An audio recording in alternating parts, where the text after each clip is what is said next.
Also ich glaube, meine Eltern meinten, dass ich irgendwie mit 4 oder 5 Jahren schon angefangen habe, irgendwie Computer zu spielen. Also ganz alte Konsolen auf Nintendo und solche Sachen. Ich war einfach immer irgendwie recht interessiert in Gaming, schon von ganz, ganz jung an. Größtenteils habe ich, glaube ich, mit meinem Bruder gespielt und so einfach immer mein Ziel, dass ich gewinnen wollte. Generell denke ich, bin ich einfach ziemlich zielstrebig. Wenn ich mir ein Ziel setze, dann versuche ich einfach alles, das zu erreichen und ehrgeizig, denke ich. Für mich war das ja alles neu, die ganze E-Sport-Szene damals. Wenn ich mich recht erinnere, war das erste Spiel, das ich geschaut habe, Soccer gegen The Muslim auf Metalopolis. Und es war schon irgendwie ziemlich überraschend für mich, was man in dem Spiel alles machen kann. Ich war mit meinem Abi fertig in 2012, wusste ja nicht so ganz genau, was ich machen will. Will ich studieren, will ich irgendwo Ausbildung machen? Und dann habe ich eben einfach StarCraft gespielt.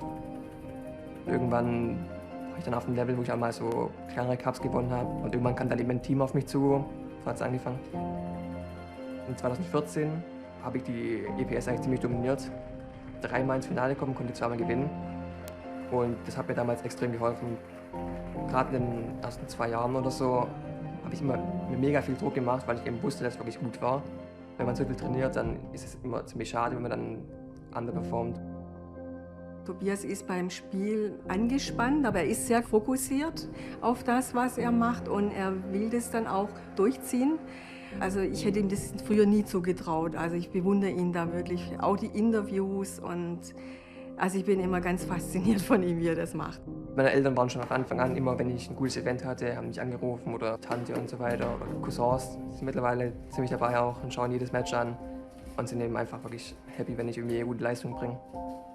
Mein stolzester Moment war auf jeden Fall der Sieg in Tours vom WCS Spring Final, weil es eben einfach ein Riesenturnier war. Auch im Finale gegen Nurture war super, super knapp und irgendwie konnte ich dann mit ein bisschen Glück gewinnen.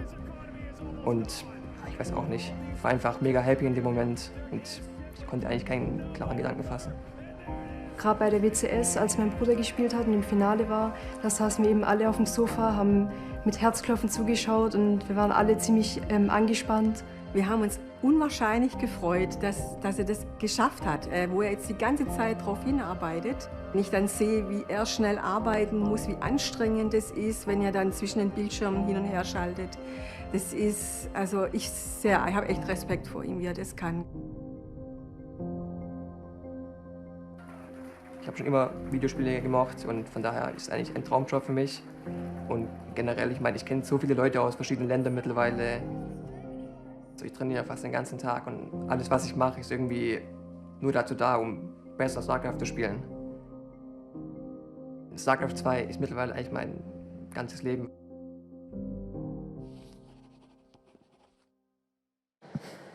Welcome back, everybody, to the WCS Global Finals. The first quarterfinal is just around the corner. We heard a little bit about ShoWTimE's story there. A guy from a small town in Germany, Utisheim. Kev, how's my pronunciation? Wow. I know you know a little bit more German than I do. Well, it's such a small town that even I have never heard of it, Sean, but I'm sure it sounded very German to me, so I think you did good. Utisheim.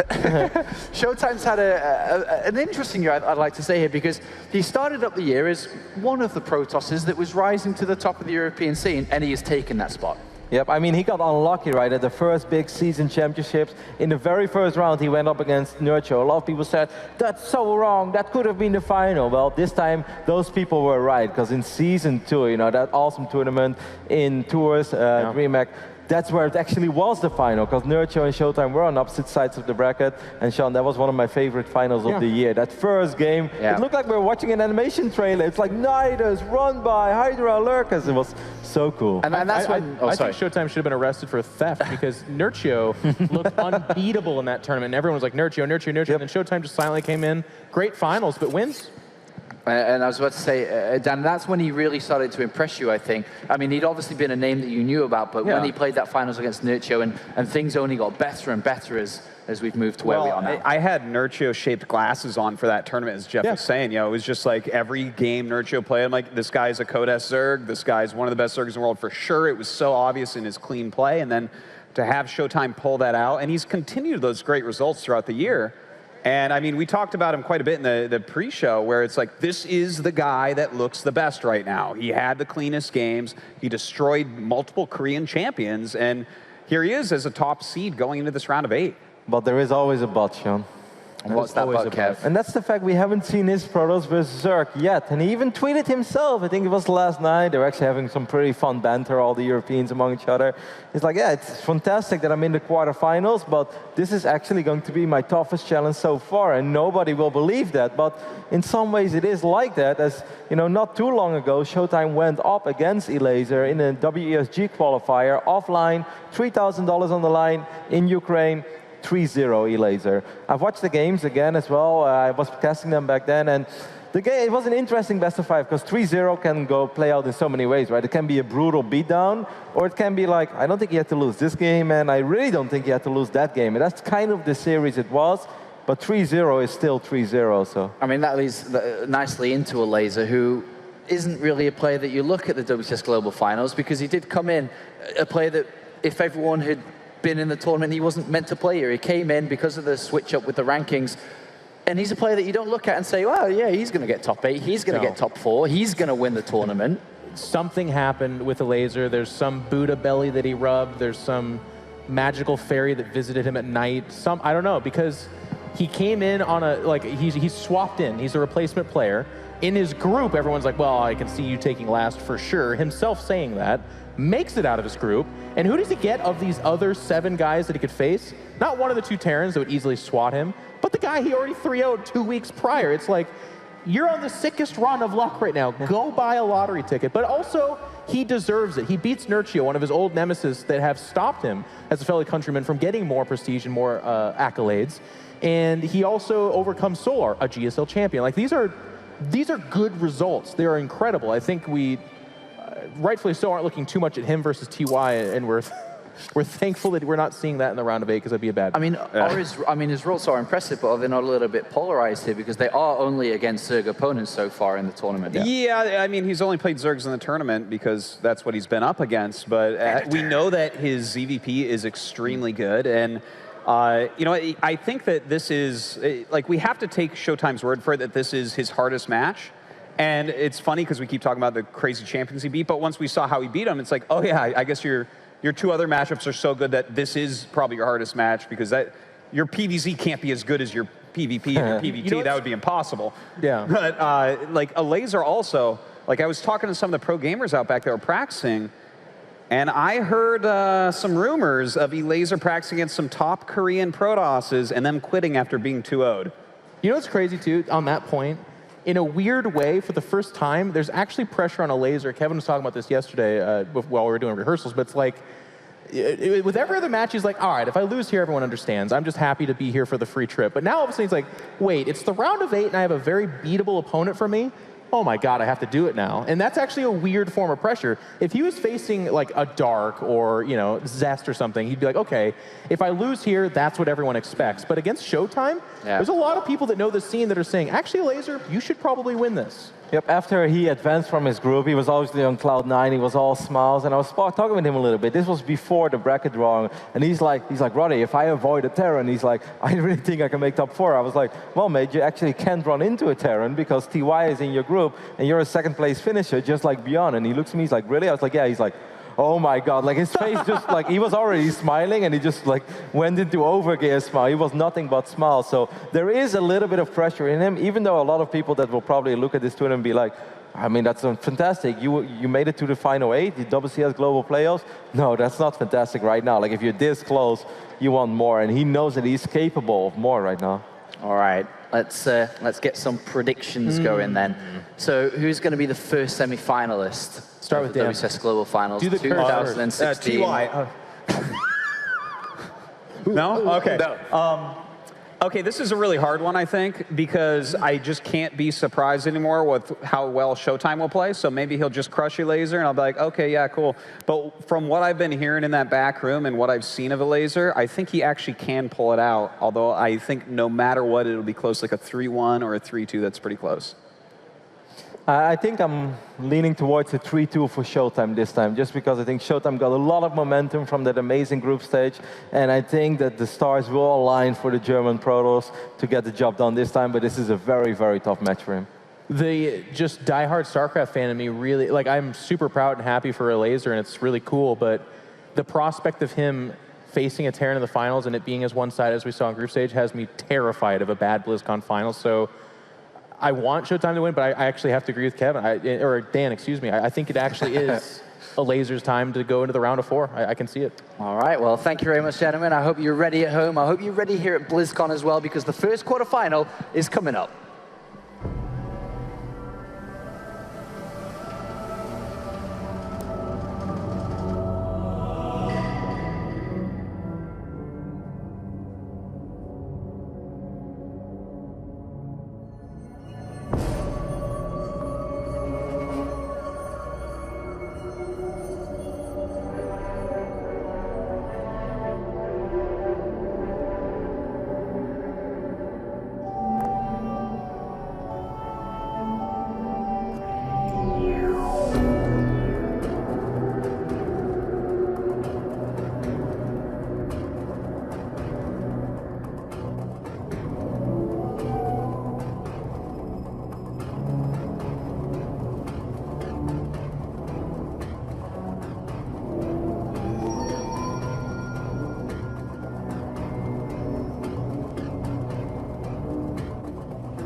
The 2016 World Championship Series Global Finals is brought to you by Intel, T-Mobile, NVIDIA, and Republic of Gamers.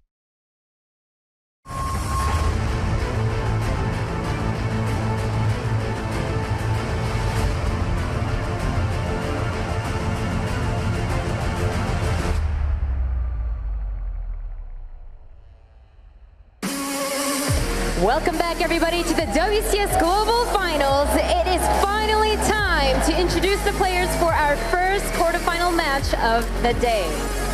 Our first player is a German Protoss who stunned everyone last week, taking down GSL champions Deer and Björn. While facing him is a Polish Zerg who had a major upset over SSL champion Solar and fellow countryman Nurchio. Everyone, please give it up for ShoWTimE and Elazer!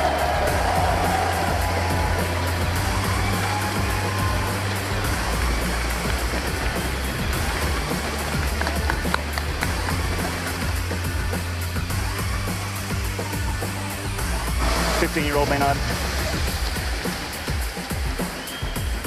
That's what I look like, man. Just playing Quake in my game. The two remaining European players are about to face off. And they have caused some upsets to be here, but I can say beyond a shadow of doubt that they deserve to be here.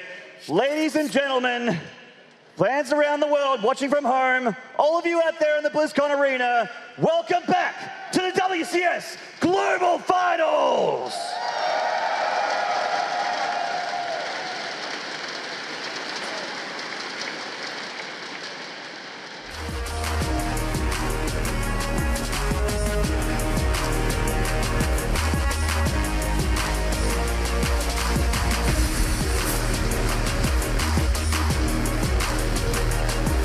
And what a series it is to start us off here. ShoWTimE, the big surprise player here, came through as one of the absolute favorites from the European scene, but showing a form that no one expected, just blazing through that group stage. But now, a surprising challenger here in the form of Elazer. The young gun barely squeaked through to the round of 16 and then actually made it through with a blazing victory over Solar and Nurchio, which no one expected. This is going to be a really killer match. Yeah, absolutely. Two upset causes. I mean, obviously ShoWTimE with the biggest upset that we've seen in a long time. 2-0ing Björn in the round of 16. But they bring up a good point on the couch. We've seen he's PvT. We've seen he's PvP. But how's his PvZ? That's the question that's about to be answered here today. And that's a question which he's going to have to answer with a very strong answer. Elazer has come in here with so much confidence in that back room. He has been saying he is feeling so good in this matchup. Absolutely, guys. Let's get into game number one. It is going to be on Frozen Temple. And here we go. Game number 1, guys. Make some noise. In the bottom right here, from Germany, this is ShoWTimE.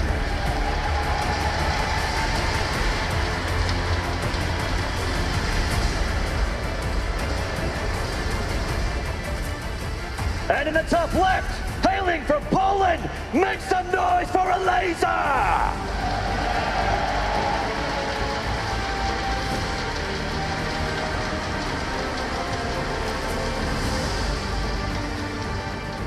Elazer is coming into this with that fresh, young confidence that he's known for. He first kind of blazed onto the scene late last year, really, when he finally kind of came onto this international stage. And the one defining characteristic I always think of when I look at this guy is he seems kind of impetuous. He's got that young, youthful arrogance about him, but it's a strong confidence which really carries him through to some amazing victories. And it's something which really stands out and makes him such a challenging player to go up against. Absolutely. I mean, we had the benefit of being able to talk to him a little bit less yesterday while we were looking at his games, and we know that he looks very, very highly up to Dark, the scary, scary Korean Zerg who we're going to be seeing later today in the quarterfinals.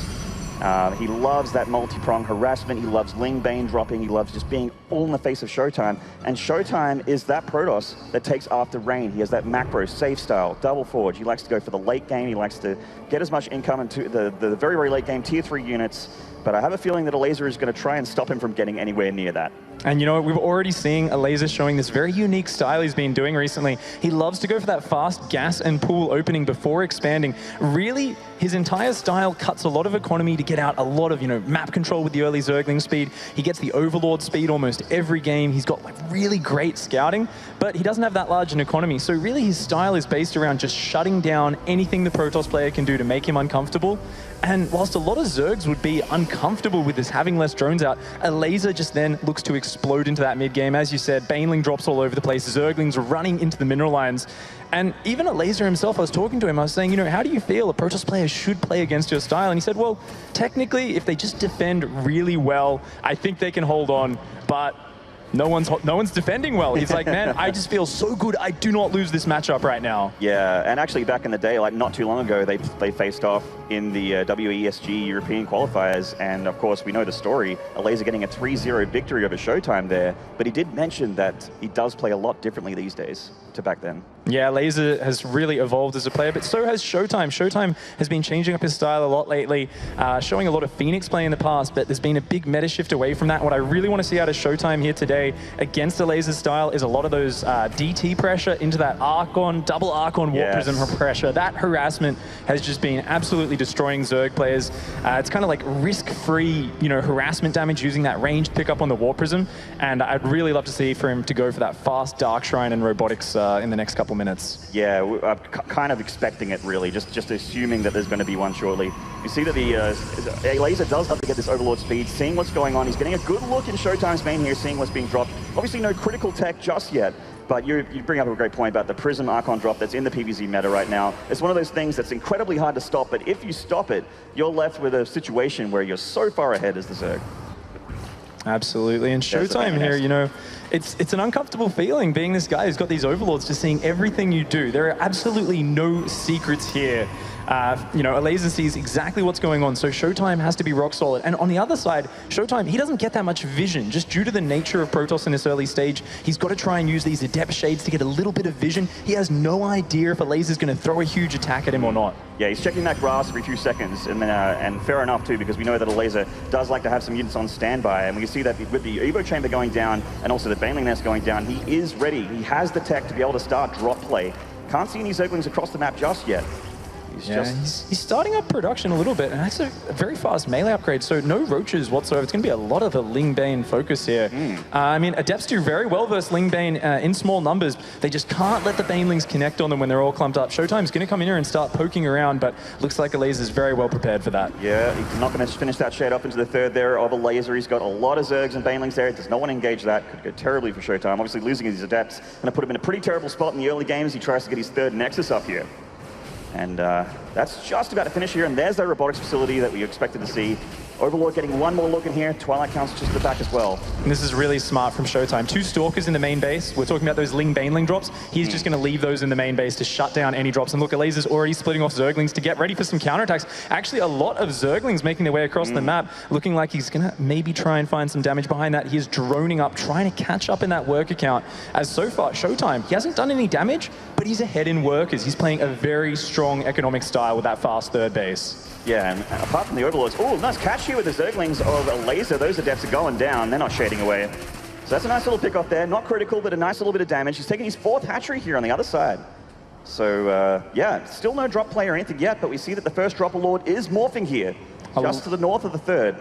A lot of respect from both players, neither wanting to overcommit into the other's defense and both being very careful. And this is a very cute move we've seen lately. The empty drop Overlord coming in, trying to force an overreaction, trying to force those probes to run away from the minerals. Of course, fearing Baneling's going to be dropping out of that. We're going to have to see, does ShoWTimE take the bait? Does he run those probes away? He does. Yep. And this is... he forces an overcharge as well for an empty Overlord. Mind games here from the Polish Zerg. And look how much mining time is being lost. Oh, this is such a great maneuver. You know, it only costs 25 minerals and 25 gas, and the 3rd base actually trying to avoid some Zerglings running in as well, I think. That's actually an insane amount of mining time that he just denied there for no investment whatsoever. And here we go. ShoWTimE going for some counter drop here, just at a Warp Prism full of adepts.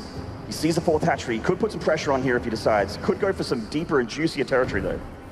Yeah, right now the players are tied neck and neck in supply, in workers, in army. Everything is looking very even in this game. But now, as ShoWTimE starts to use this Warp Prism, he might be able to edge out a small advantage. Does focus down 2 drones, picks up those adepts, and gets on out of there. Very nice play.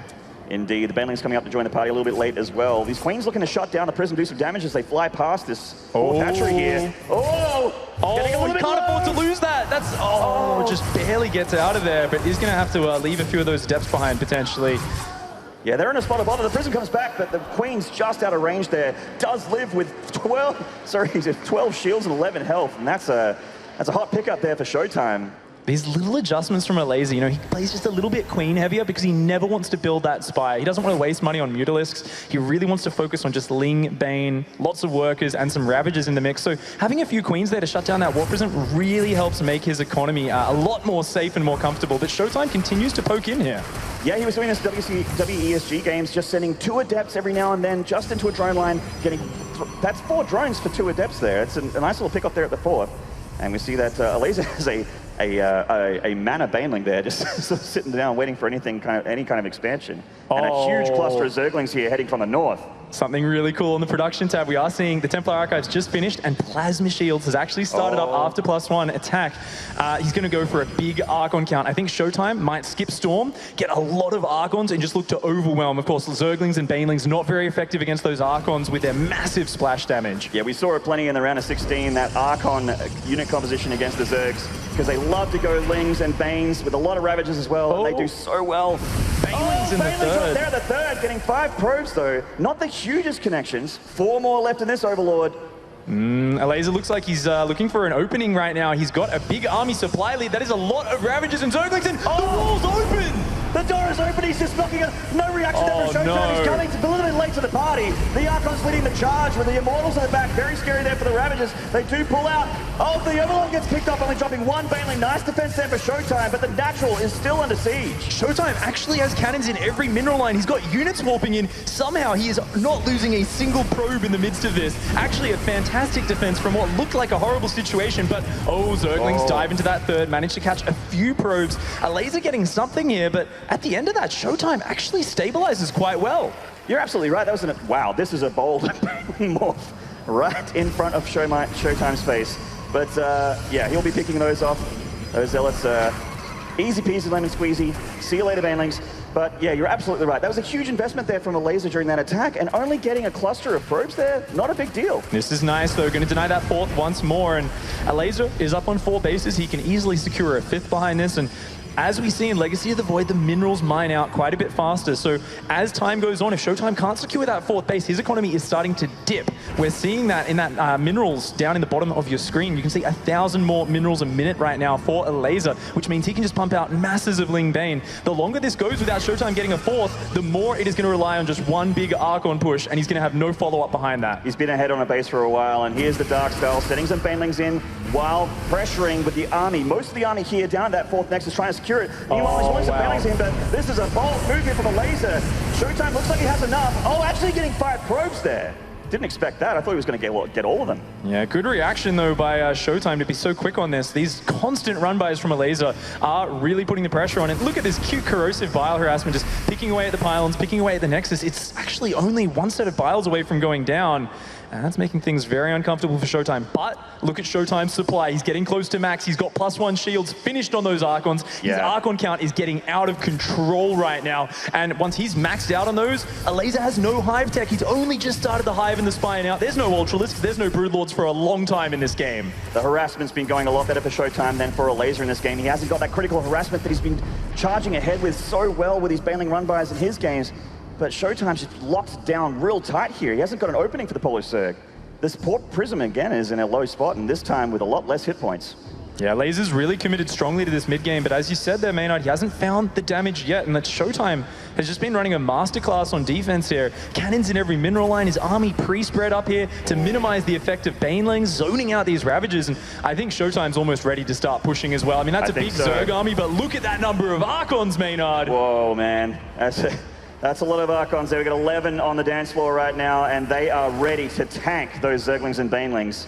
And that is the majority of Elazer's army. He's not even maxed just yet. He's just about there, but his army is very, very weak versus this composition of ShoWTimE. Look at that Protoss army! And he's heading towards that 4th hatchery pig. Those Banelings are going to need to find the hits on those Zealots and try to get some of the clumped up Archons, but those Ravages are so important, he can't let those go down. Does pick one up there with the Arc on the front. The Banelings are rolling in.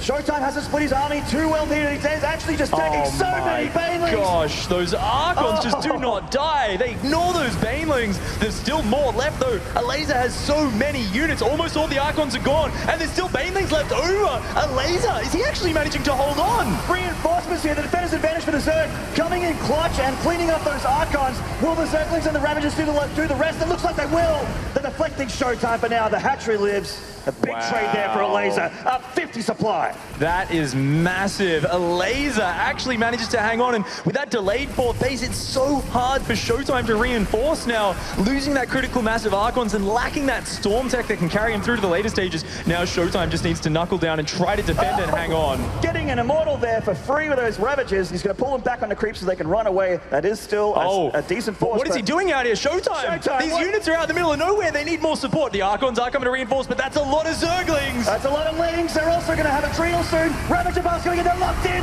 The Biles have done it. They've just completely wrapped it around. First person here for Elazer. The Corruptors. Oh, wow. Morphing Broodlords in the middle of the map. He's so confident. He knows he's in a beautiful spot right now. And just zooming around, keeping on top of his macro tasks, of rare insight into the first-person view of this player. And I think he's going to come in for the overwhelming blow in the near future. Of course, keep in mind, he's still only up about 30 supply. That was a lot of Banelings he threw away. But if ShoWTimE can hang on to this 4th, maybe he has a chance. But with Broodlords morphing, I just don't see how he can answer this composition from Elazer. He's got +2 attack on those Zerglings. They have Adrenal now. And yes, the Broodlords are here. There's no anti-air except for Stalkers for ShoWTimE. He doesn't have the critical Tempest that you need to kill those Broodlords. It's going to be a tough ask for him to deal with those. Oh, those Broodlings starting to pick away at this base. ShoWTimE, if he loses this, has next to no mining, and actually he says, I can't fight this. I can't fight Broodlords. He's rotating on the south side of the map, but oh no, another Warp Prism. He needs to keep that alive. That's his only reinforcement point over here. The Corruptors are on the chase. They have to drop. The Archons coming in to reinforce. They're going to try and cancel this hatchery from Elazer. Looks like they will. A nice pick up there from ShoWTimE. He's got a lot more work ahead of him if he wants to beat Elazer back, though. Zealots leading the charge against the Zergling Baneling force. The Broodlords coming in to help as well on the right. He needs to be careful not to lose those Broodlords, though. He's got some Stalkers coming in, but Blink is only about halfway done here. ShoWTimE, knowing he doesn't have the money to go up to Tempests or Void Rays or anything like that, he's got to use the basic gateway army that he has. So he's saying Archons to clean up the Lings and Banelings and the Broodlings, and Stalkers to blink forward and focus those Broodlords down. However, when you're blinking into the middle of +3 Adrenal Zerglings, it's usually a pretty hard ask for the Protoss to win that situation. ShoWTimE is going to need to keep buying time and keep hunting for that perfect engagement. Absolutely. We got Elazer posturing on the left with a big, scary ball of Zerglings on the right, ready to split ShoWTimE's attention. This Observer being very critical for ShoWTimE, seeing all the reinforcements of Elazer there at the top, and the Banelings rolling in as well. The Zealots tanking them, and there's the overcharges. Banelings doing nothing, and Archon helping as well, shooing away the Zerglings again. You know, it looks like Elazer's just throwing away Banelings with these attacks, but you got to keep in mind just how much attention this takes away from ShoWTimE. And then once in a while, he's not looking, and suddenly a whole clump of probes go down, and that's what makes all of those Baneling run-bys worthwhile. Another Zergling run-bys coming in from two sides at once. Elazer here just showcasing those fast hands he has, able to multitask so well. Yeah, we saw it in first person how fast this kid is. Wrapping around that one, Archon's going to be a very nice pick-off, actually. And he can actually pull out. I don't know if he can damage the spawn. He is going to try, though. Still some overcharge left those pilots. Most of course just about out of that energy. So, but there's too much Protoss. The cannon making things a little bit awkward. ShoWTimE takes a 5th Nexus here on the south. If he can secure that, then, you know, maybe things will look okay, but I think Elazer here is playing very smart, just adding to his Broodlord count, saying, you know what, you've only got a 4th base, I'm going up to a 5th base, I don't think you can afford the counter to these Broodlords. I know you're sticking on Stalkers, and what you want is a good engagement. You want me to attack with a small army, be able to kind of dive on the Broodlords when they don't have enough support and focus them down, but I don't think he wants to give ShoWTimE that opportunity. A big contingent of the Broodlords, in fact most of them, are heading towards that 4th Nexus of ShoWTimE here. They have some Zerglings underneath. ShoWTimE gets onto those Broodlords, he might be able to pick them off. He pretty much only has Blink Stalkers for anti-air here with the Archons. Nice harassment here, and ShoWTimE just was not confident to push on that left-hand side of the map, so he's rotating his entire army back, and he's got Storm on the way now as well, so it looks like he's going to be trying to add Storm into this composition. I think he might just have to abandon this base. Yeah, we see him pull all of the probes away. He knows he can't take this fight here, and I mean, it's so impressive how patient ShoWTimE is. Any other player would have tried to save that base, taken a bad fight, and it would be game over. But ShoWTimE is steadily closing that supply gap, and even though his army is much lower quality, if he can add Storms in, they potentially could just blast the Ling Baneling support to pieces, and maybe that'll give him the chance for the Blink Stalkers to focus those Broodlords down. Just a couple Templar here with the ability to Storm. He is reinforcing ShoWTimE on the left there towards Elazer's creep spread. And taking out that fourth Nexus, look at the income difference between the two players there at the bottom of your screen. Huge in favor there for the Zerg. And he's trying to break this natural here. The Broodlord's actually going to make this a possibility for Elazer as he starts to siege on here. And ShoWTimE's actually coming home. He's completely out of position. His army is all the way out here. Oh no, this is a great decisive move here from Elazer. He's bleeding off a lot of Zerglings, but he can afford to replace those. And the Zerglings have broken in right now. That last Sentry and Zealot are going down. This is ShoWTimE's last chance. He needs to defend right here, right now. Yeah, if he loses another base, it is going to be all over for the German Protoss for game number 1. Elazer's in a lovely spot here, morphing some more Banelings on the top for those juicy Stalkers, and they are going to roll in. They just blood forward, Storm going down for the Elazer on the Broodlord, though. The Archon's actually doing a good job, but almost all of the Stalkers have gone down. The Ravagers are still standing strong. The Corrosive Biles forcing those blinks, and so many Broodlords from the left-hand side, Maynard. Broodlords to the left, this reinforcement couldn't come at a better time for Elazer. He still looks amazing, and ShoWTimE is bleeding units here, Pig. He is in so much trouble. This is just an incredible masterclass in Zerg vs Protoss from Elazer. So powerful and patient in that mid-game, constantly attacking with those small run-bys, finding those little pieces of damage, holds on to ShoWTimE's one big attack, and from there he's just been dominating the rest of the game, using these Broodlords so patiently. Finally, picks his moment, goes in and takes the game. GG. Elazer taking game 1 in this series against the incredibly hard-working German Protoss ShoWTimE. What an explosive way to start that first game. The crowd's starting to fill out there in the Anaheim Arena. Look at all you beautiful StarCraft fans. Hope you guys enjoyed that game. We cannot wait for game number 2. That was so impressive. I mean, really, I thought when you see 12 Archons with shield upgrades and so many units behind them, you think, you know, how do you engage this? But really, the key to Elazer's success throughout that entire game was the details with his micro. The Ravagers kept on landing those Corrosive Biles on those slow Archons, which couldn't maneuver very well. He kept poking in, poking out, sending in those small waves of Banelings. All of the charge lots were almost completely useless at the back of that force.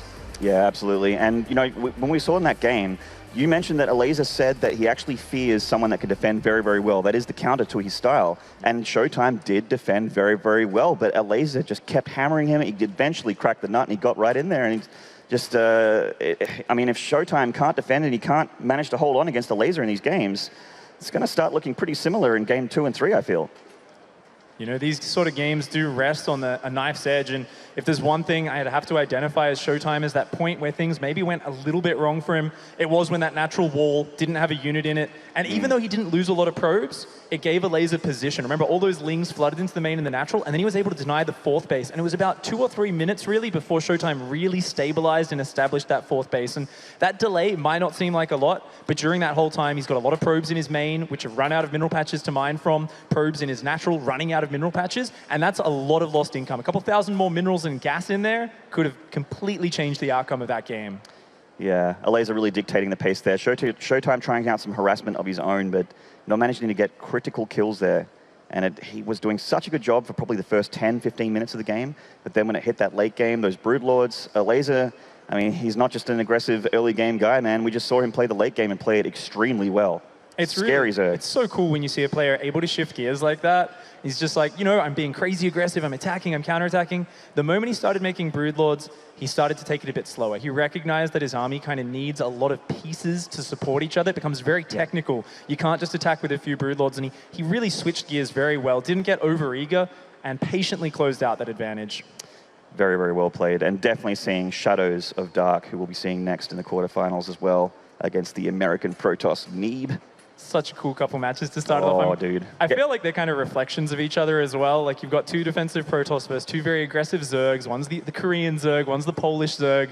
And, you know, it's really that question of, can the Protoss players hang on against this madness? For a long time, the Zerg players were saying, you know, it's so hard to break this Protoss nut. But recently, these 2 Zerg players, especially Elazer and Dark, they seem to have just found a way. Yeah, they've been doing a great job. They've really sort of pioneered that leading into the new meta with that mass Ling Bane sort of style, which Protoss had to react to by using Archons, well, lots and lots of Archons as the backbone of their army, and also the Warp Prism Archon harassment, which came out of Korea as well as a counter to that style. But Zergs, it's just flipping side to side. It's just great to see StarCraft sort of change and unfold before your very eyes. The players just figuring the game out as time goes forward. It's so beautiful. StarCraft really is that endless place where you can constantly choose limitless choices, the way the units move, the way they interact in micro. There's always so many solutions to every single problem. All right, guys, we are ready for game number 2. It is going to be on King Sejong Station. Get ready, guys. All you StarCraft fans out there, make some love, send some love to your favorite player, and let's get amongst it. In the bottom right here, hailing from Germany, the Protoss player, this is ShoWTimE!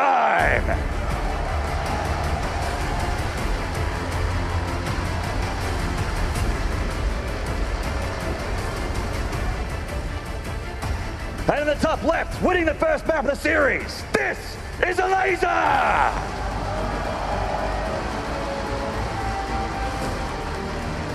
I love this stage, man. This is my second BlizzCon, and I've seen many from home. This stage is the coolest thing I've seen. It's the most prestigious and most incredible stage in StarCraft. We're going to have to see if it's going to be Zerg creeping all over it at the end, or the Protoss kind of spreading those pylons everywhere.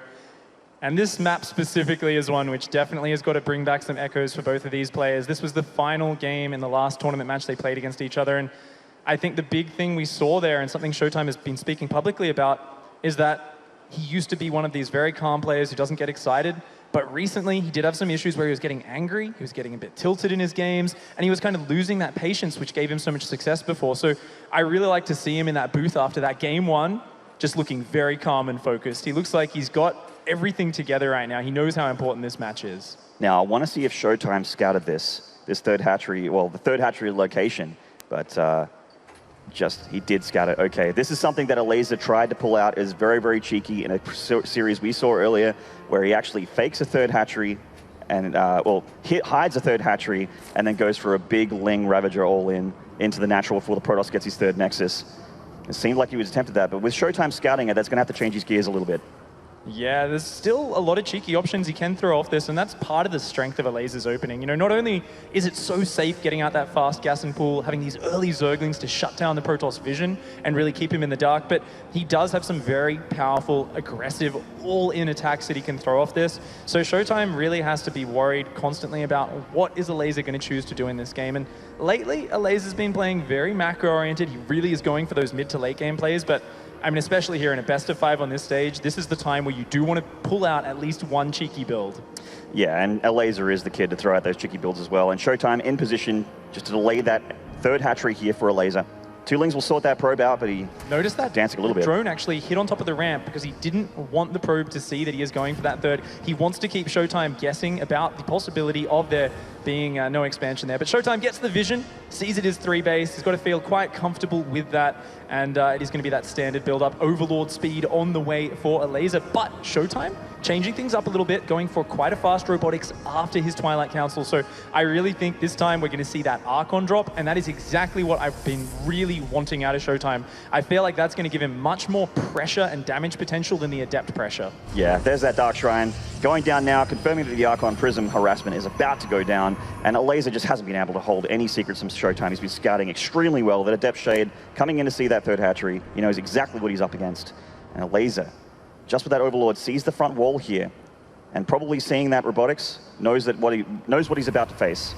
Absolutely. It's kind of funny because I'm sure a lot of Protoss players who are playing in Wings of Liberty and Heart of the Swarm, they look at this picture and they think, this is insane. If the Zerg sees the Dark Shrine, surely that means that, you know, this is really bad, right? But actually, with the way Protoss plays out, especially in this matchup in Legacy of the Void, it's completely fine for that to be spotted. The Zerg's invested a lot to scout that, and wow, this is actually going to be coming in here, maybe getting some good damage. Oh my god, the Lings got right into the main here, and Overlord drop being really, really nice for Elazer here. He was hidden in the dark, and he's already got 4 probe kills here, 5 probe kills. Wow, that is massive right now. Such a fast Zergling drop, completely catching ShoWTimE unawares. Getting probe kills and evacuating the main completely. Overcharge goes down, but he can just pick them up and drop them off.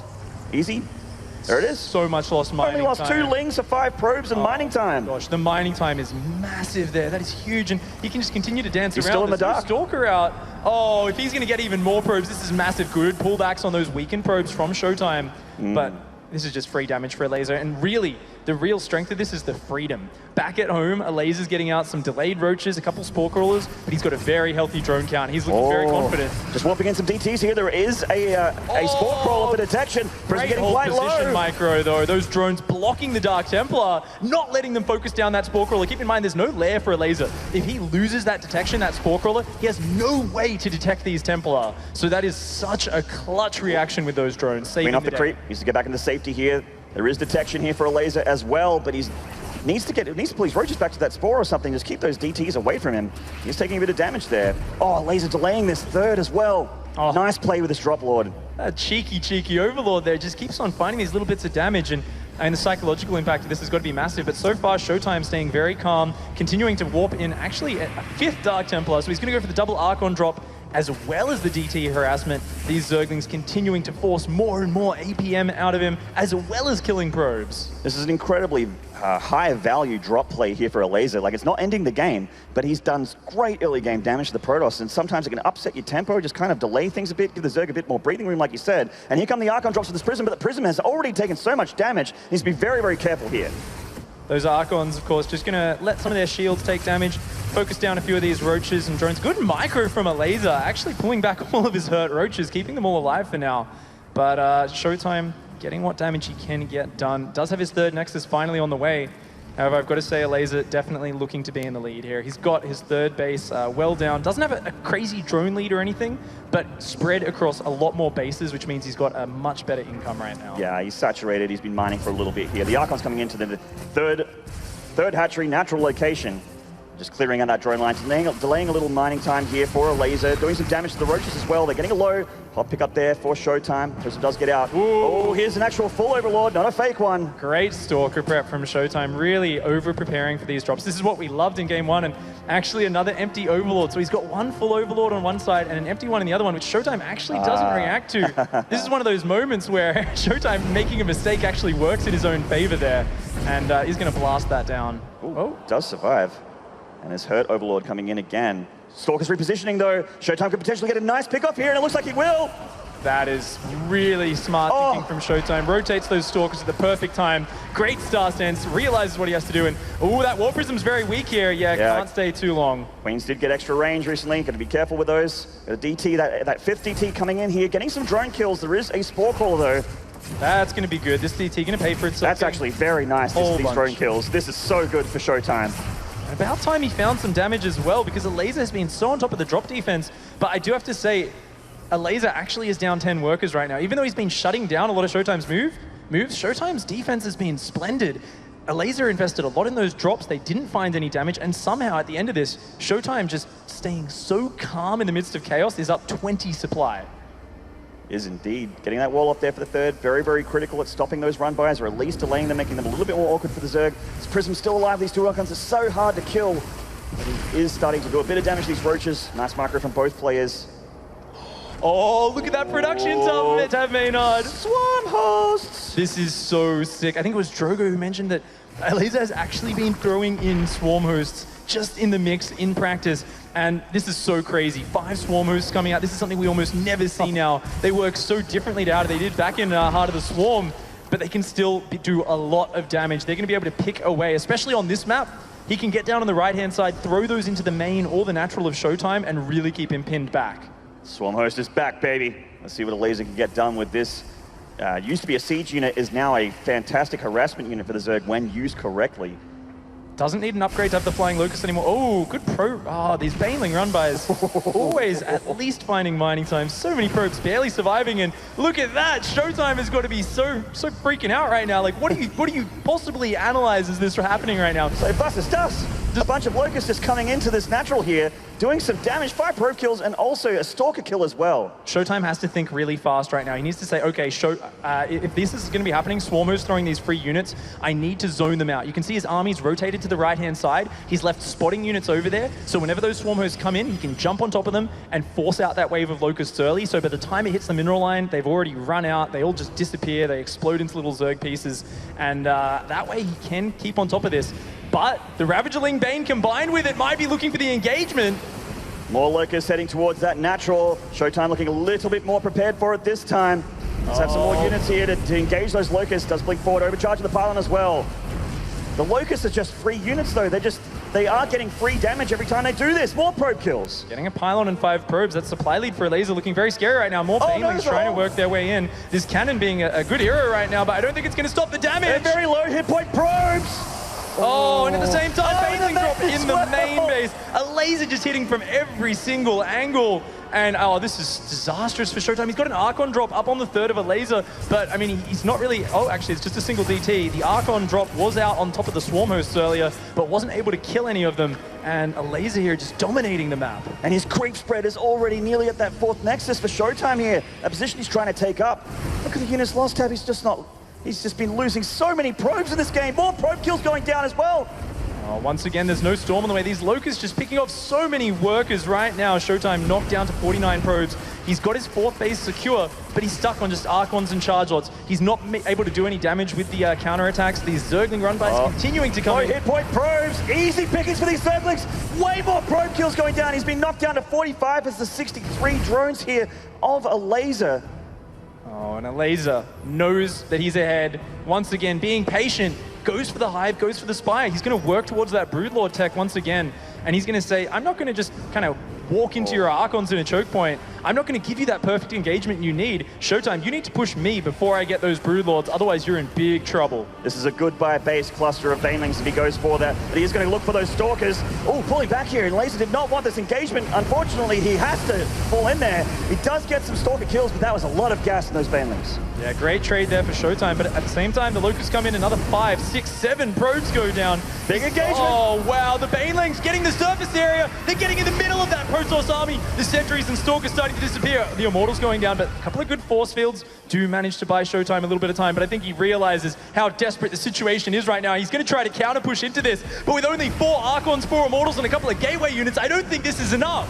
Absolutely. Elazer is teching here, but he does still have so many units. He is engaging here at this 4th hatchery, and to keep it alive. Bile's coming down in a Protoss army that cannot escape. Oh, he breaks down the rocks, cutting off the flank of Zergling Baneling. A sick move from ShoWTimE, but there's just so much stuff from the Zerg. Just so much from Elazer. A game of numbers.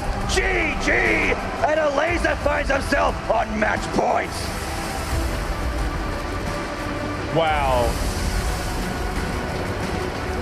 Wow. Wow. I am actually gobstruck right now. I cannot believe how well Elazer is playing.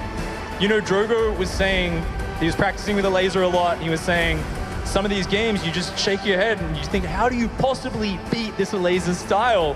And now that I'm seeing it here in action, I've got to agree with him. This looks so powerful. ShoWTimE is going to need to dig so deep to find an answer to this. Absolutely here, and it looks like just before we get into the 3rd game, we are going to have a short break, guys, so do not go away. The WCS Global Finals will continue very shortly.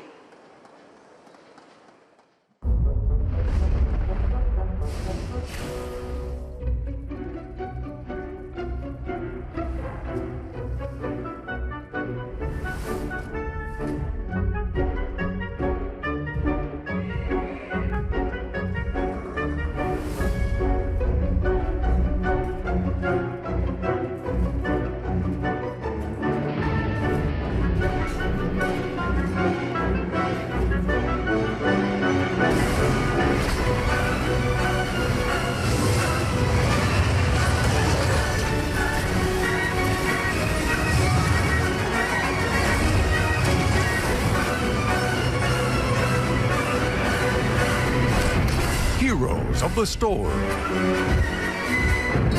Prepare for Heroes Brawl, the new game mode that breaks all the rules. Rated T13.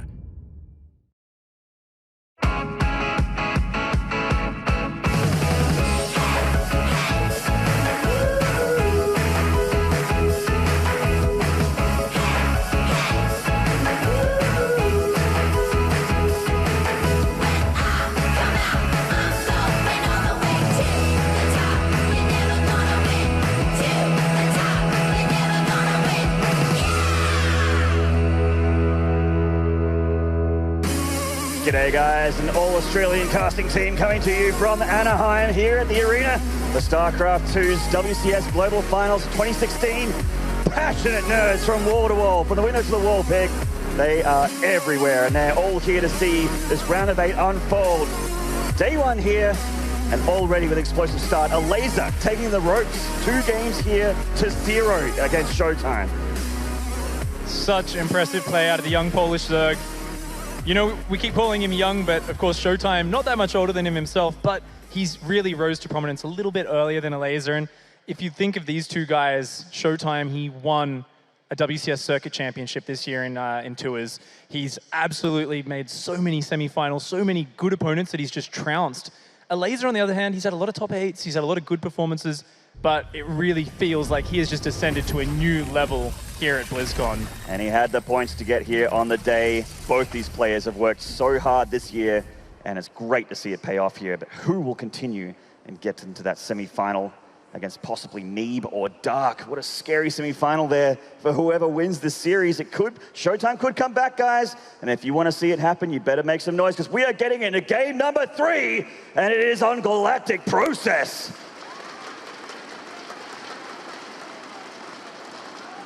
All right, in the top right here from Germany, send him some love if you want to see this tie it up. It is ShoWTimE! He's worked so hard. Doesn't end here. If there is one player I actually feel could bring it back from the brink of defeat here, being down 0-2, it is ShoWTimE. But with the way Elazer is playing, I feel like even winning a map or 2 is going to be so hard here. And let's get this introduction down for the Polish Zerg. He's on match point. This is Elazer!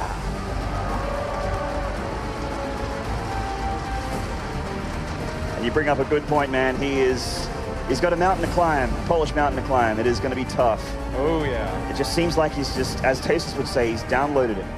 He just seems to know how to beat ShoWTimE here, and he's been doing it in flying colors too. These games just really spiral out of control, and Elazer takes amazing leads and just capitalizes.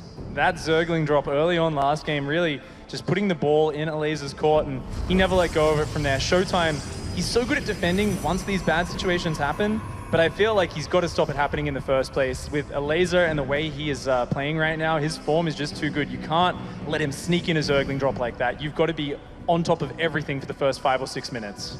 And if this gets unscouted, Elazer again could possibly go for that all-in into the natural of ShoWTimE. We see that another cheeky hidden base here, but ShoWTimE, too good for that, does scout it.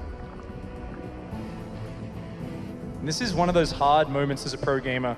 As ShoWTimE, you're trying to play defensive, you're trying to play macro, you're trying to play the hardest way there is to play StarCraft, where you just react to what your opponent does. You're not the one gaining any tempo through this. Really, all he gets to control the pace of the game is those little bits of pressure, which Elazer has shut down. So he's got to dig deep and stay so calm and focused in the midst of this chaos.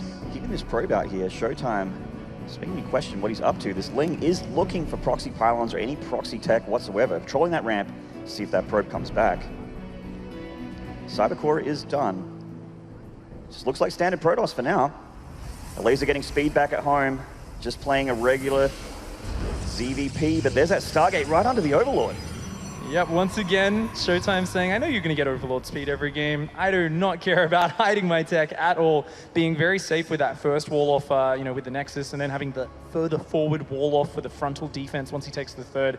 I would have to say it's probably going to be double Oracle play out of this. The Phoenix play, which ShoWTimE was such a big fan of a few weeks ago, has really faded out of the meta. And he himself was saying backstage he's not very confident with Phoenix. They're just not good enough against Zerglings and Banelings. They just can't pick them up and shoot them down fast enough. Yeah, it might be a showing of nerves here if he does go for that Phoenix play, but ShoWTimE, very, very likely, as you said, Pig, going to be going for that Oracle play, and the Overlord just slowly grouping in here for a bit of a look at the natural, seeing what the wall looks like, what he's up against here. Overlord speed just kicking in now. Elazer gets it every game, and why not? It's been so helpful for him. Oh, it is actually going to be Phoenix coming out here for ShoWTimE, at least to start things off. So that is a nice way to shut down these Overlord drops, of course. Maybe he's just said, I've had enough. Those drops just keep coming in. I'm not able to actually punish them. The Stalkers can't chase them off and hunt them down. So that's it. I'm just going to go for Phoenix opening here. Probably stop at 5 or 6 Phoenix, maybe go up to about 7. That way I can shut down those Overlords and just focus on the frontal defense. Yeah, they absolutely will shut down these Overlords, or at least make Elazer think twice before sending in a huge commitment for a drop there. And this is ShoWTimE's safe place, like you mentioned. He loved to play Phoenix and PvZ for a very, very long time. And I hope for ShoWTimE and for Protoss fans out there that it does actually work out. Chasing down Overlord #1 here. You can't hide. He was trying to go right to the corner of the map. He's running out of map. But there's no hiding from these Phoenix. Look at that, checking right to the corner. It used to be common against Phoenix openers to hide those Overlords right in the corner of the map. Wait till the Phoenix were on your side trying to harass the drones, and then bam, Banelings dropped in the mineral lines would just destroy the probe lines. But ShoWTimE's on top of that, doesn't leave anything to chance, shuts those down. He's going to be going to that Twilight Council and third base behind that Phoenix opening. Yeah, and Elazer starting up for Elazer as well as he gets +1 for the Lings. Looks like he's going to be going for what you basically expect in a lot of pro-level ZVPs for the heavy Ling style. Not changing it up too much as reaction to these Phoenixes, which he has obviously taken damage from with that one Overlord kill. Ling coming up to the natural, having a bit of a look here. And yeah, Elazer's locking things down back at home. He's just we're not going to see too much action in the early game here. Both players posturing. I'm curious to see if Elazer chooses to build extra queens. Looks like, yeah, one more queen starting up that production tab. So he's going to try and actually keep a little bit of map control against these Phoenix. Ooh, nice pickup here with that fourth Phoenix coming in. He might just barely be able to get that, but oh, nope. The other queens come in to support.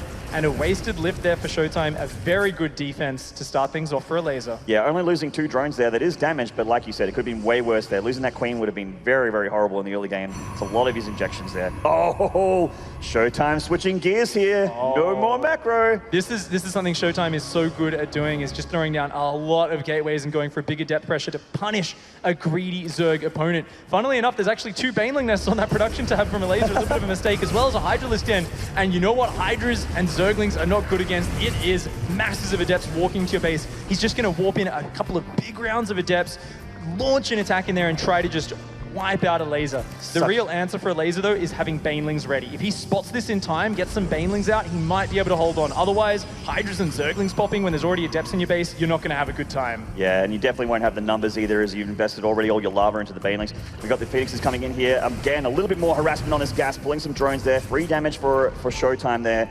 Lurker Den on the way for Elazer. He's teching here, and ShoWTimE's about to hit a timing with these Adepts. There are still no Banelings on the map right now. There are 7 Zerglings and 6 Queens, and the first big Adept warp-in begins. He's building Hydralisks right now. That is not what you need to stop this Elazer. ShoWTimE is catching Elazer with his pants down. He's going to dive in on top of these mineral lines. Elazer is in a big spot of trouble right now. He needs to pull all of his Zerg units here to try and muster up a defense, but it just looks like ShoWTimE has absolutely surprised him. Some Banelings just morphing now, but there are already so many Adepts, more of the Adepts being warped in by this prism. And Elazer is siphoning units here. Hydralisks are coming in. There's only 3 of them. 2 more here reinforcing for the 3rd. But there is too much from ShoWTimE. So much damage already going down, but ShoWTimE has to get more done. This needs to spiral out of control. And it looks like it is. All the drones evacuating from the main and the 3rd. Oh my god. That's it. ShoWTimE keeps the series alive for Brutus, for Germany. What a sick build there to bring that back to 1-2. That is champion quality decision making right there. He knows he's down. He knows Elazer here is just getting ahead of him every game. He says, I need to do something to throw a spanner in the works. I need to throw him off his rhythm. Chooses a very aggressive build, a little bit of a gamble, but he takes that risk, punishes Elazer, and suddenly the ball is back in ShoWTimE's court.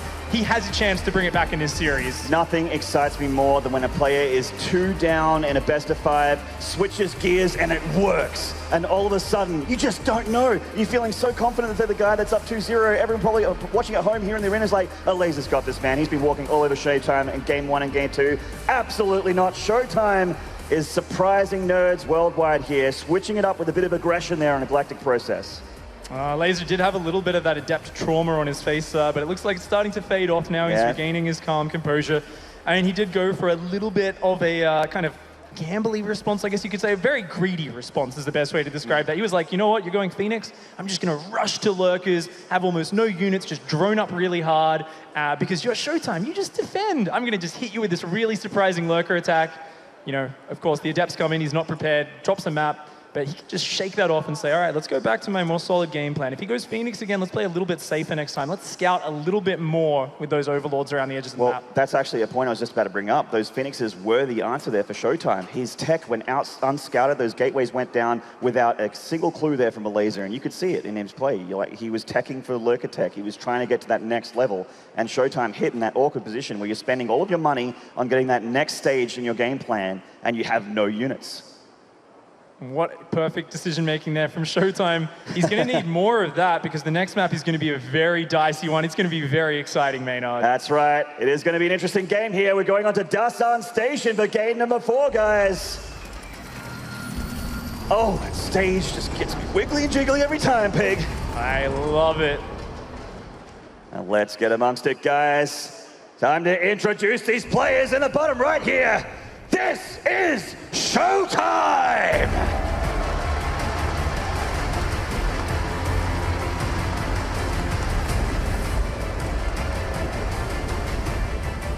Still on match point in the top here. It's not so easy anymore. This is Elazer!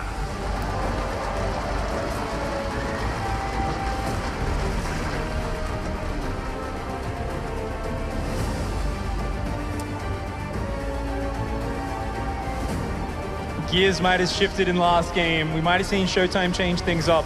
But one thing is for sure, we're going to need to see both players change it up here because this map is unlike any other. It's like a completely different version of StarCraft in some sense. Yeah. You are so close to each other, and we can actually see Elazer here going for the gold expansion on the low ground towards ShoWTimE. That is so exposed. He actually took it as a 15 hatchery very, very early before even getting that Overlord. So he is going to be getting that up very early. And there is going to be some pressure on ShoWTimE to try and slow Elazer down. Of course, there's a lot of options. You can run an Adept around behind the mineral line and just pick off the drones without the Zerg being able to reach it. There's so many different crazy all-ins both players can throw at each other. Yeah, and it is actually such a easily harassed base as well. There's not a whole lot you can do if Adepts get back there in the middle line. You're just gonna lose drones back and right. Even if you have queens, they just do so well here. And ShoWTimE's game plan is going to have to change things up as well, because you just can't play regular StarCraft on this map, Pig. That's what Darsan Station's here. Blizzard made this map on purpose to say, guys, for 6 maps, you can play regular if you want, but for Darsan, if you try that, you're just going to die. Oh yeah, this map forces the players to really adapt. That is one of the most defining skills in terms of success on this map. It is, can you adapt to this map? Can you play to the craziness of such close spawns? Can you play with this gold base, which is such a risk, but also such a high reward as well? Looks like some proxy going down here for ShoWTimE. Elazer starting to break down those rocks. There's that pylon. He can overcharge. He is sending the mothership core now. Yeah, that's so sick. Actually going to deny mining there for a good 20 or 30 seconds. Of course, Elazer is already working on those back rocks. You can see him pulling his queens. Yeah, he's out of range of the queens. He sees what's happening and he's like, oh man, that's going to be so annoying. He's massing a lot of Zerglings right now. But they can't get back there. Wow. They're going to have to go across the map and try and get something done at the front, but this is a pretty locked-in wall for ShoWTimE. This queen's just like, hurry up!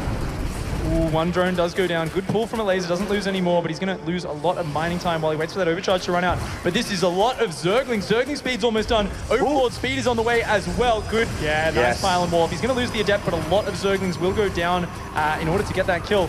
And right now, ShoWTimE needs to get some more gateways. He did spend a bit of money on that pylon, on that fast mothership core.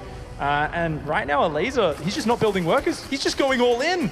Yeah, it's just the production tab shows us that it's just lings. We're getting some Evo chambers. We're getting the Overlord speed, so he is going to try drops if he gets to that point as well. And once he breaks down these rocks, he can deal with that pylon. But you're absolutely right. He's just done with work. He's done 17 drones, and he's not making any more. I'd love if we could get a shot of the back door of ShoWTimE just very quickly before he goes in with this scout, because his wall's not quite finished. And his mothership core actually gets denied from scouting the main by the queen, shooing it out of there. So I don't think he actually got to see that there is a very low drone count. He does see there, very low drones. Okay, ShoWTimE's got to know. He sees all these Zerglings break down these rocks, but the drop is already here. A big drop in the main here, not many units from ShoWTimE. The mothership core not here yet either. A sentry force field not really being useful at all as probes come off the line. This is ShoWTimE's last defense here. He has to hold to stay alive in the series. That's the last overcharge, and oh no, the Zerglings are already starting to work on those back rocks. He just doesn't have enough units right now. Those gateways were so late. He's trying to turn them into warp gates desperately. He's trying to wall off, but those Zerglings, those queens, they're just going to elevate her over the top. The queens are here as well. No, this is just too much Zerg. It's too much Zerg. He's cracked it. He's in the main here, and ShoWTimE doesn't seem to have an answer. He's pulling those probes. His wall's getting worked on as well by Elazer at the same point. Micro here for the queens moving back. They don't even need creep. They have overlords to micro them from back and forth. He's got transfuses left as well. Another overcharge comes down. It's doing a lot of damage, but I think, so many probes going down, but he's still up in workers. If he can just barely survive, he might be able to stabilize right now. He cannot lose this Immortal. It is so important. Lings have cracked through the wall here, and they are starting to decimate 4 probes here. The Immortal getting low. Elazer so decisive here on Darsan Station. He has managed to almost completely overwhelm, but right now they are still tied neck and neck on workers. ShoWTimE still has that Immortal alive. He's got 2 Adepts and a Stalker. It's such a small force, but it is an elite force. Against just Zerglings and Queens, he seems to be barely hanging on, but no, has to pull the probes. More Zerglings flooding in. The Queen's still alive here. And the army supply is starting to even out here. They are getting a little bit close. This Immortal has been so important. He's damaging those queens. They've run out of transfusers. They're leaving here with the Overlord. They have done a lot of damage to ShoWTimE, and he is actually down in workers now. He's managed to kill so many probes. 28 probe kills, knocked him down to 12. And with that gold base mining, that's so important. That's going to give him such a boost in the income. And, ShoWTimE here, he doesn't have the mobility. He can't defend that natural mineral line. He's trying to rebuild probes. He's warping in Zealots because they actually do better damage than Adepts in small numbers in these small engagements. But look at this, Elazer abusing the mobility. Zergling's going to work on that back nexus. If ShoWTimE moves to defend, he's going to dive in the front. And he does. The Immortal here left naked. The probes leaving him. This Immortal is so important, he cannot lose it. The Overlord getting low. That Nexus is almost certainly dead. Not a whole lot that ShoWTimE can do about that. This might just be a checkmate here. GG! Elazer, the Zerg from Poland, is our last remaining European player as he goes into the semi-finals. What decisive play there. Just went for that big, aggressive attack, knowing the pylon could see it, but knowing that it would still be so hard for ShoWTimE to defend on that map. Had to spend so much money walling off those sides, wasn't quite able to hold on. He came close, he almost pulled it back, but in the end it just wasn't enough to stop this Polish youngster. And Elazer knew that this was going to be a very, very hard series. You could see the relief on his face as he finished off in that booth, getting that 4th game win on Dasan Station. Woo. I'm like lightheaded pig. That series was so explosive, literally and figuratively. And we are just going to be going to a very quick break. Don't go anywhere, guys. We'll be right back. Heroes of Azeroth, I have witnessed our end. Demonic armies spilling over the horizon and onto our shores. Heed my warning. The Burning Legion has returned. Stronger, more determined than ever before. These demons seek to annihilate everything upon Azeroth. No single person can stand against the Legion alone. And so you came to me. I will deal with these intruders.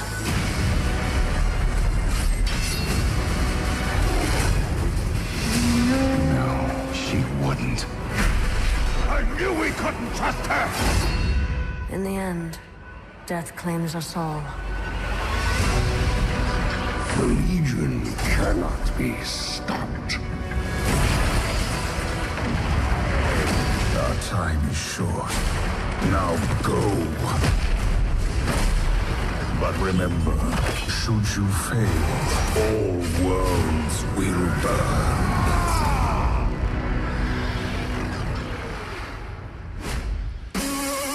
Welcome back, everybody, and congratulations to Elazer. You are moving on to the semifinals.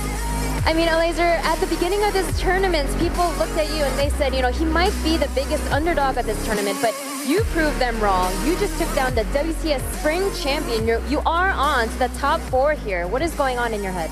Yeah, well, I think I also was the biggest underdog, but I practiced so much. I think I'm improving in very fast rates, so right now I think I deserve maybe top 8 at this tournament, and yeah, it can only get better.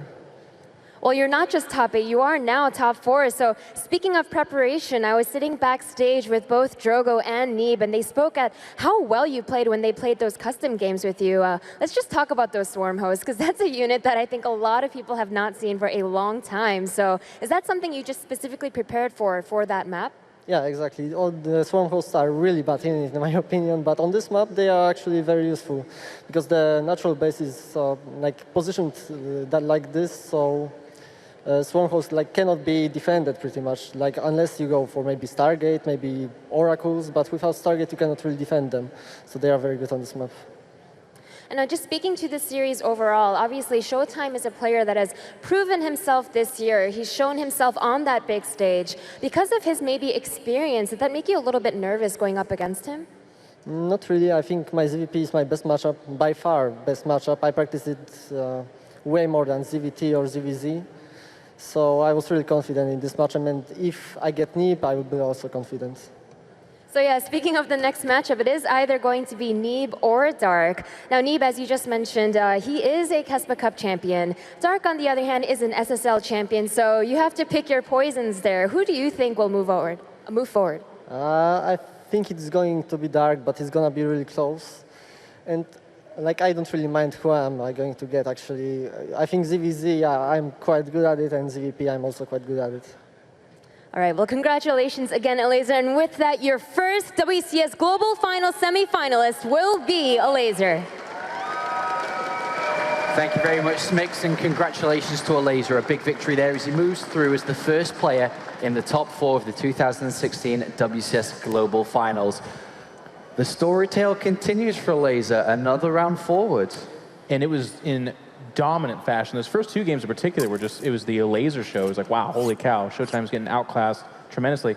A nice timing attack in game 3, but otherwise business as usual. And just, Elazer, that's the first we saw of a ZVP, and he's saying it's better than a ZVZ. I actually might believe him, and a ZVZ is really good. So the stars are aligning. Again, he gets another Zerg or another Protoss, and then he's in the finals of this thing. It's absolutely amazing. I loved it. I thought it was an awesome series. I actually think that ShoWTimE played pretty good this first game. You know, he was reacting well to some of the stuff that Elazer was throwing at him. Even a run by like this, it could be catastrophic sometimes, but he had cannons. He was sniping overlords. It really felt that ShoWTimE had a good read. But this hold, I don't know how Elazer held this, because normally when it's like 185, 190 supply army of Archons, Immortals, that's supposed to be good enough against Banes and Ravagers. Well, it wasn't. You know, he held back a couple of Banelings, like you pointed out, Jeff, as well. He went for it again, and it really felt like we were watching the Swarm, because I don't know where those Lings and Banelings kept coming from, but yeah, Elazer played great, awesome, especially I think game number 1. That was really the game that stood out for me. Yeah, like Elazer looked very good mechanically, and the thing that really stood out to me above that, though, was how crisp he was strategically, like using the Swarm host, something we don't see almost ever, but bringing that out on a specific map, that's something he's practiced a lot. And even like his transitions into Broodlords, the way that he would keep certain units back, like this crash in the Archons, now this crash in the Archons, he just really was on top of everything. Even the mind games, right? How many times do we see empty drop overlords fly over mineral lines and make ShoWTimE run away? Like, he was on top of everything throughout this game, and even if Neeb beats Dark, I think this is a really tough one. Well, I mean, like, Elazer definitely could go to the finals. Yeah, but also like patient play, coming from multiple angles, constantly taking the right fight, fighting on creep, like all those things that we as analysts have like overcomplicated throughout the year. Like, wow, here's the little things we can nitpick. He's actually kind of doing all of them, and as Dan said, adding creative play in there as well. Some of the overlords were empty, some had full things, and if you're ShoWTimE, there's no indication one way or the other. You're just like, well, I gotta react one way or the other. Just amazing play. And switching it up a lot as well, like that early link drop is something that we don't see that often anymore. It was quite common for quite some time on Kings of Young, and then Solly was like, nah, you know, the Protoss know how to deal with it, so it fell out of fashion. He's like, all right, one of the games, I'm going to drop 8 links early on. And getting 5 probes for 2 links, I mean, that's a phenomenal trade for Zerg. That's, you know that you're in this very, very sweet spot already. And here's game 4, and it's another timing attack. The kind of slight disappointment for me is that this is a very predictable all-in on this map if you're a Zerg facing a Protoss. So for me, ShoWTimE, maybe a little bit of the wind fell from his sails or something like that, because he pretty much should have known this was coming. Opted for a strategy that ended up picking off 1 drone, but at the cost of a photon overcharge that he desperately could have used back at home. So I mean, he's playing on the biggest stage. He's down. He's an elimination match like, in game. So I can understand the mistakes. It's a little bit too bad because ShoWTimE was so crisp earlier. Would you say that ShoWTimE disappointed or didn't play to his full potential, or was it really that Elazer excelled? You know, I don't think he really played that bad. Like, he was playing a very strong game. There's maybe like 1 or 2 things he could have done different on Frozen Temple, which might have made the difference, like maybe he gets Psystorm or something like that. But truthfully, looking at his army, we were all thinking like, oh yeah, he can probably break this.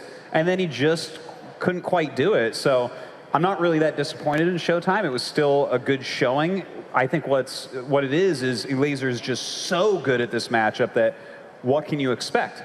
I think the result is unfortunate because I agree with Dan. I think all the games from ShoWTimE were, for the most part, fairly well played, especially game 1. He was very patient, really drew it out when I think a lot of other Protosses would have like flung themselves in a situation thinking they had the advantage and lose. But for ShoWTimE to demolish in round of 16 in those groups, the players that he did, only to get defeated by Elazer, it's like on paper it's disappointing, but for those of you that have been watching BlizzCon this entire time, I think you can kind of see the way this is going, and it makes a little bit more sense. And his chances against the next opponent, so it's either going to be Dark or Neeb. Good shots against both of them. Very, very good shots. I mean, we said it all right. We saw his ZVZ in the group stage. It's awesome. He took out Nurcho 2-0, a very big victory for him because Nurcho has had his number a couple of times in the past. He made it look, I wouldn't say easy against Solar, but even the game he lost against Solar, he could have won. Like, it was one of those best of 3s where it could and maybe even should have been a 3-0, which obviously doesn't happen, but that could have been the case, and he just said it here on stage. He said, my ZVP is better than my ZVZ, so I see absolutely no reason now why Elazer can make it to the finals of BlizzCon, which is just insane. That's wild for me because, I mean, before we get ready for our next match at hand, you look at Elazer's year, and you look at the tournaments he's played in, the results he's got. A lot of been top very 8. consistent, top 16, top 8 performances. But you're talking to me like he's about to be in the final and that he's looking at maybe, if he gets a bit lucky, a championship. How has this happened? Is it just a lot of... Stars aligning, man. I mean, I'm overplaying how bad his ZVT is. Obviously, he's a top-tier player, so it's not that bad. But to be honest, if he does face a Beyond or TY in the finals, it will probably be very one-sided. If he keeps getting Zergs and Protoss, he's got a fighter's chance. Wow. Any final thoughts here, Autosis, before we move on? I'm so impressed with the kid because, as you said, he didn't really do that well this year. Well, I mean, you make it to BlizzCon, you're doing very well, but he doesn't have any big championships. He doesn't have a bunch of finals or top 4 finishes. He just kind of grinded his way here and just made it in right above the cutoff. So for him to go from there to here is a top 4, and we're really talking about him possibly winning the whole thing if the bracket goes right. He didn't even make BlizzCon, right? Wasn't he one of the replacements? Yeah, he was tied for 8th, so he was supposed to play an elimination match against Violet. ZVZ, who knows how that goes, but people dropped out, and I mean, here he is. And that's awesome. It's impressive. All right, well, thank you very much, gentlemen. We'll be hearing a lot more from these throughout the day. It is time to prepare ourselves for the next match coming up. This is going to be an exciting one, as we do have a Star League champion, a 2-time Star League finalist, going up against the American, going up against Neeb. It's going to be Neeb versus Stark.